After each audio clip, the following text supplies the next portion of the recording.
É interessante notar quando uma pessoa vive dentro do ambiente religioso, do ambiente evangélico, carregando uma Bíblia debaixo do braço, como milhares fazem, ou centenas fazem, ou milhões fazem. Quando uma pessoa deixa esse cenário, este ambiente, como no meu caso, que eu deixei de ser evangélico para poder ser do Evangelho, a pessoa dá conta que nesses ambientes a pessoa não lê a palavra de Deus para si mesma. A pessoa não lê o Novo Testamento para si mesma. A pessoa lê no ambiente em que está inserido. Não é? É quando o pregador lê uma passagem, tira uns versículos, depois começa a falar, sei lá, das suas viagens, das suas façanhas, sei lá, do seu cão, enfim, nada a ver com a tal passagem que a pessoa leu. E nós vemos pessoas que têm as Bíblias todas anotadas, mas nunca pegaram para ler o Novo Testamento, para si mesmas, para meditar. E por isso não conhecem o Jesus do Evangelho, eles conhecem um Jesus da religião. Um Jesus que lhes foi ensinado por um pregador, foi ensinado por alguém que passou por um seminário, por alguém que sabe alguma coisa de teologia. Com o passar do tempo, aquilo torna-se numa rotina, leva ali o corpo, leva ali para cumprir um horário e marcar um ponto. Há pessoas que estão nestes ambientes e ali têm os seus inimigos de estimação. Há uns que fazem grupos e não falam com outros.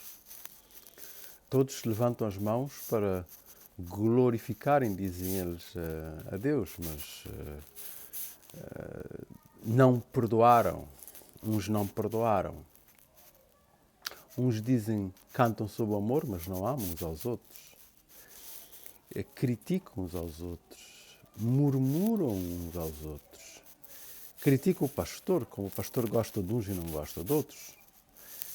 Então, esse é um ambiente, com o tempo, com o passar do tempo, as pessoas começam a dar conta, estão naquilo há 50 anos, há 60 anos, e nunca conheceram o Evangelho verdadeiro, não é? E muitos ficam decepcionados e dizem, bom, eles dizem que o Evangelho tem poder, mas na minha vida nunca teve poder, porque nunca conheceram o Evangelho e nunca conheceram o Jesus do Evangelho, não é? Então, conheceram uma fantasia de Jesus. E acho que é o que muitos ensinam, quer dizer, uma pessoa às vezes entra nessas igrejas e o pastor está falando de um Jesus que às vezes ele mistura com o Deus do tempo de Moisés, de Abraão, de Josué, de não sei o quê, e vão fazendo ali uma salada russa que a pessoa diz, mas com o Jesus do Novo Testamento é que isto não tem nada a ver. Nada mesmo a ver. E depois usam o púlpito para as maiores loucuras desta vida, não é? As maiores loucuras desta vida, que a gente ouve e fica de ouvido em pé. O autor aos Hebreus, no capítulo 2, verso 15, diz que Jesus veio para libertar aqueles que, pelo medo da morte, ficam escravizados a vida inteira. A gente encontra dentro destes ambientes religiosos, evangélicos, pessoas que, iguais aos vizinhos, aos amigos, às pessoas que nunca pisaram aqueles lugares, têm o medo da morte. Não têm nenhuma certeza e não têm nenhuma confiança na vida eterna e no ensinamento de Jesus. E vivem escravizados pelo medo da morte a vida inteira. É uma reflexão rápida. Vivemos num mundo com uma falência espiritual muito grande.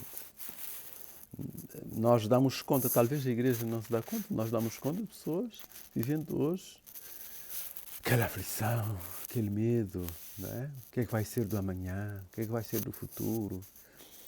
Futuro para elas, futuro para os filhos, futuro para o planeta, porque não tem nenhuma consistência, não tem nenhuma certeza. E a igreja? A igreja está aqui para ser contra tudo.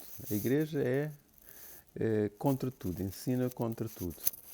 Mas a gente não encontra gente de evangelho capaz de viver aquela esperança da vida eterna. Viver como discípulos de Jesus e que possam simbolizar esperança para aqueles que lhes rodeiam. Onde está a igreja hoje? A igreja hoje em dia é para aquele grupo que reúne num lugar com certo endereço, porque Deus tem um endereço, que dá dinheiro nesse lugar, que fazem as atividades para eles mesmos. Isto é a igreja. As pessoas olham como um grupo separado, um grupo para aí que não se mistura com ninguém. Isto é a igreja, mas não é a igreja segundo o Novo Testamento, e nesse ambiente não se conheceu o verdadeiro Jesus dos Evangelhos. Deus abençoe.